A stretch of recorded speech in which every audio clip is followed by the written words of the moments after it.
அனைவருக்கும் மீனூஸ் கிச்சனின் அன்பான வணக்கங்கள். இன்றைக்கி நம்ம கிச்சனில் என்ன பார்க்க போகிறோம் அப்படின்னு பார்த்திங்கன்னா, இன்றைக்கி நம்ம ப்ரொக்கோலி வச்சு ஒரு சூப்பு தான் பார்க்க போகிறோம். இது பாருங்கள், நான் ஒரு சின்ன ப்ரொக்கோலி வாங்கிட்டு வந்தேன், அதை அப்படியே எடுத்து வச்சுருக்கேன். இதுக்கு வந்து தேவையானது பார்த்திங்கன்னா ஒரு 10-15 சின்ன வெங்காயம், ஒரு பச்சை மிளகா, ஒரு தக்காளி, பெங்களூர் தக்காளி, ஒரு 2 வெள்ளைப்பூடு, கொஞ்சம் தாளிக்க கருவேப்பிலை.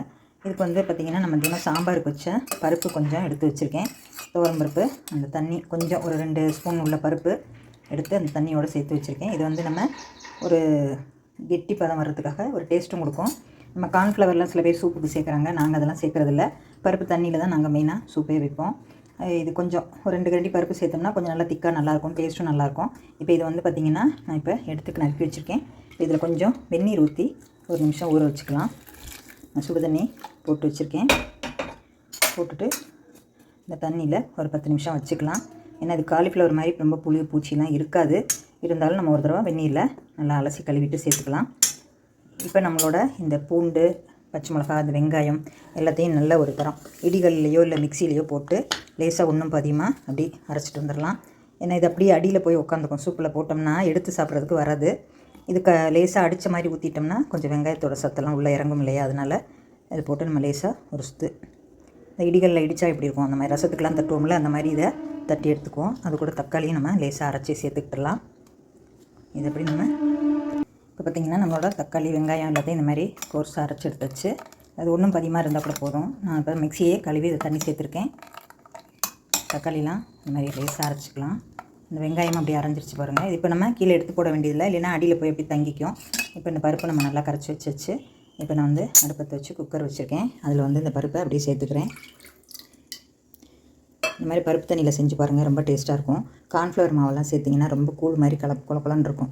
இப்போ இதை அரைச்சதாக நம்ம ஊற்றிக்கலாம். இது சும்மாவே நீங்கள் வதக்கிக்கலாம். நான் வந்து வீணாக கீழே எடுத்து போடுற மாதிரி வந்துடும். இதுனா வெங்காயத்தோட சாரெலாம் சேருமேங்கிறக்காக அரைச்சி போட்டிருக்கேன்.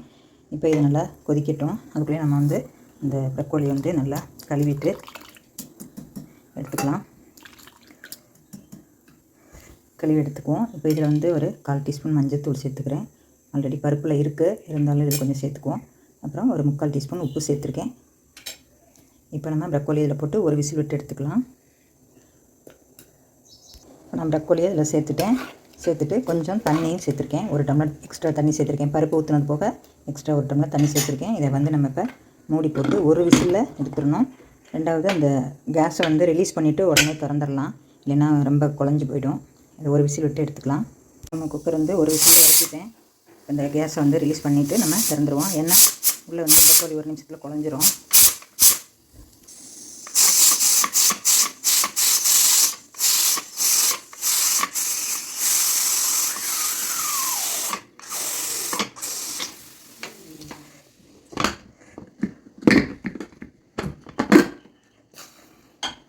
இப்போ நம்மளோட ப்ரொக்கோலி நல்லா அவிஞ்சிருக்கும். இல்லைன்னா அது குழஞ்சி வீணாக போய்டும். அதனால தான் இப்போ எடுத்துட்டேன். பாருங்கள், இப்போவே நல்லா அவிஞ்சிருச்சு பார்த்தீங்களா. இப்போ நம்ம தாளிச்சிக்கலாம். இப்போ நம்மளோட ப்ரொக்கோலி வந்து நல்லா வெந்துருச்சு பாருங்கள். அப்படியே எடுத்து வச்சுட்டேன். இப்போ வந்து நம்ம தாளிச்சிக்கலாம். தாளிக்கிறதுக்கு அந்த 2 பூண்டு பல் வச்சுருந்தேன் இல்லையா, அதை தட்டி எடுத்து வச்சுருக்கேன். கொஞ்சம் மல்லி, கொஞ்சம் கருவேப்பிலை. இப்போ வந்து நம்ம தாளிக்கிறதுக்கு பார்த்திங்கன்னா ஒரு 10 மிளகு, கொஞ்சம் சோம்பு, ஒரு சின்ன கடல் பாசி, ரொம்ப போட்டால் ஒரே ஸ்மெல்லாக இருக்கும், அதனால் ஒரு சின்ன துண்டு, அதுபோல் இந்த பிரிஞ்சி இலை ஒரு சின்ன துண்டு, அந்த காம்பை கட் பண்ணிட்டு போட்டிங்கன்னா ரொம்ப நல்ல வாசம் இறங்கும். அப்புறம் ஒரு சின்ன துண்டு பட்டை, இதெல்லாம் போட்டுட்டு இது நல்லா பொரிஞ்சதுக்கப்புறம் நம்ம தட்டி வச்சுருக்க பூண்டு, கருவேப்பிலை எல்லாம் போட்டுக்கலாம்.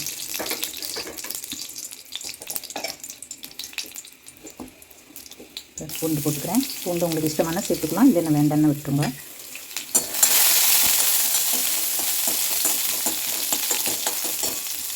நம்மளோட கருவேப்பிலை சேர்த்துக்கலாம். மல்லியும் போட்டுச்சு.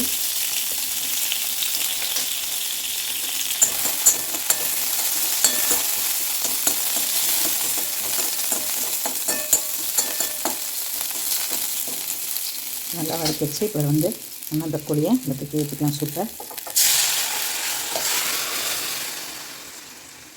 சூப்பரான நம்மளோட ப்ரொக்கோலி சூப் ரெடி ஆகிடுச்சு. கொஞ்சம் உப்பு பத்தலை போட்டுக்கிறேன்.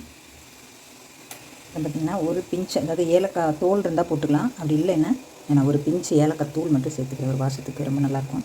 இதுதான் ஏலக்காய் தோல் இருந்தால் போட்டுக்கலாம்.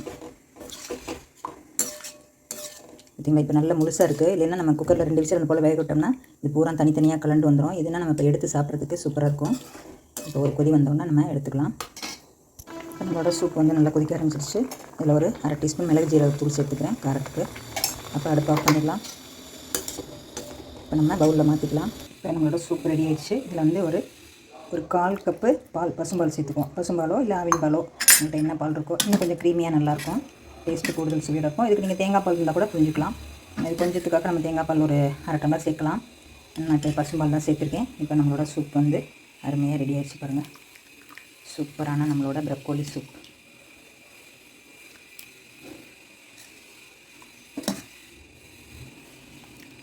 இப்போ வெங்காயமோ தக்காளியோ உங்களுக்கு நாக்குக்கு மாட்டாது. அப்போ உங்களுக்கு எடுத்து சாப்பிட்றதும் ஈஸியாக இருக்கும். இல்லைன்னா தக்காளி தூள், வெங்காயம் அதெல்லாம் வாயில் கடிபட்டுக்கிட்டே இருக்கும். சில இது வந்து கடிபட்டுறது பிடிக்கும், சிலது வந்து கடிபடாமல் அப்படியே ஸ்மூத்தாக சாப்பிட்றது தான் பிடிக்கும். இப்போ இந்த மாதிரி நீங்கள் சூப்பு செஞ்சு பாருங்கள், கண்டிப்பாக உங்களுக்கு பிடிக்கும்.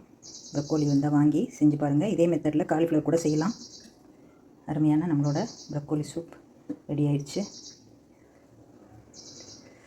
சூப்பரான டேஸ்ட்டில் அருமையாக இருக்குது.